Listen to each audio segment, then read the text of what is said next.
Assalamualaikum warahmatullahi wabarakatuh.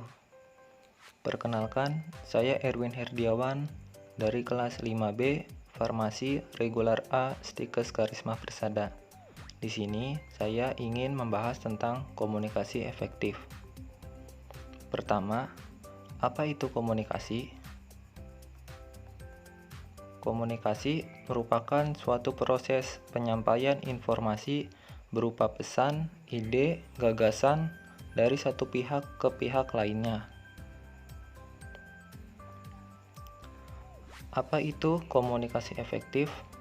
Komunikasi efektif adalah pertukaran informasi, ide, perasaan yang menghasilkan perubahan sikap, sehingga terjalin sebuah hubungan baik antara pemberi pesan dan penerima pesan.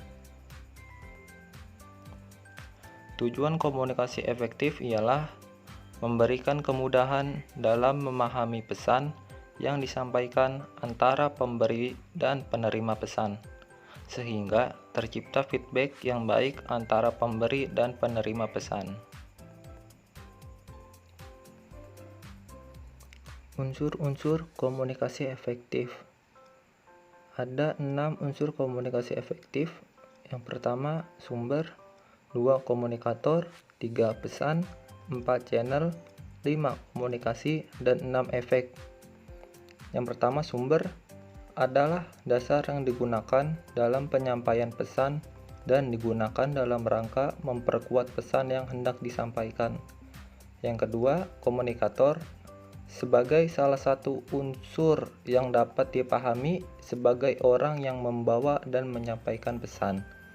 Lalu yang ketiga, pesan sebagai salah satu unsur dalam unsur-unsur komunikasi yang dapat dipahami sebagai materi yang diberikan oleh komunikator kepada komunikan.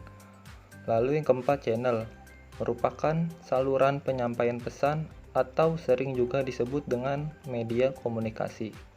Yang kelima, yaitu komunikasi itu sendiri. Komunikasi dapat dibedakan dalam berbagai macam kategori, mulai dari segi sifatnya, arahnya, hingga jumlah orang yang terlibat di dalamnya. Yang terakhir yaitu efek, merupakan unsur-unsur komunikasi yang memiliki definisi hasil dari suatu komunikasi.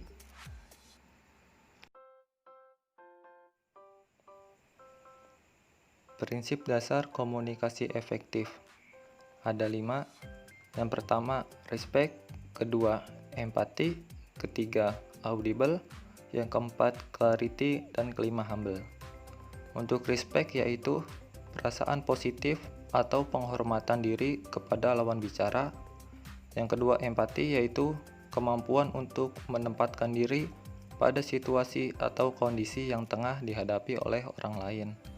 Lalu yang ketiga, audible atau dapat didengar, yaitu makna pesan harus dapat didengarkan dan dapat dimengerti.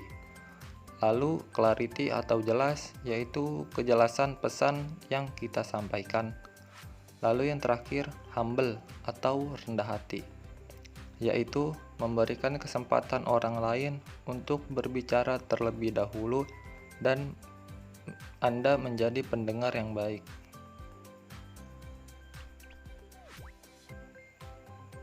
Hambatan dalam komunikasi ada 7.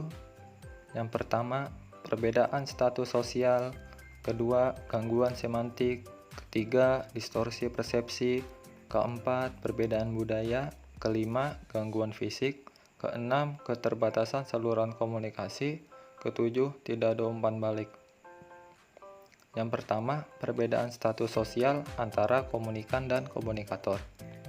Misalnya saja, karyawan harus tunduk atau patuh terhadap apapun yang dikatakan atasannya, sehingga karyawan tersebut takut menyampaikan aspirasi atau pendapatnya. Kedua, problem semantik. Menyangkut bahasa yang digunakan komunikator dalam menyampaikan pesan. Kesalahan penyebutan bisa mengakibatkan sebuah kesalahpahaman dan beda penafsiran. Lalu distorsi persepsi, yaitu disebabkan adanya perbedaan cara pandang yang sempit pada diri sendiri dan perbedaan cara berpikir pada orang lain. Lalu perbedaan budaya.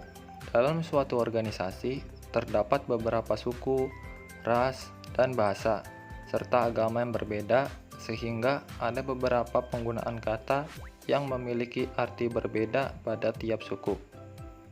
Lalu gangguan fisik, yaitu gangguan lingkungan seperti riuh orang-orang, suara petir, hujan, dan cahaya yang kurang jelas.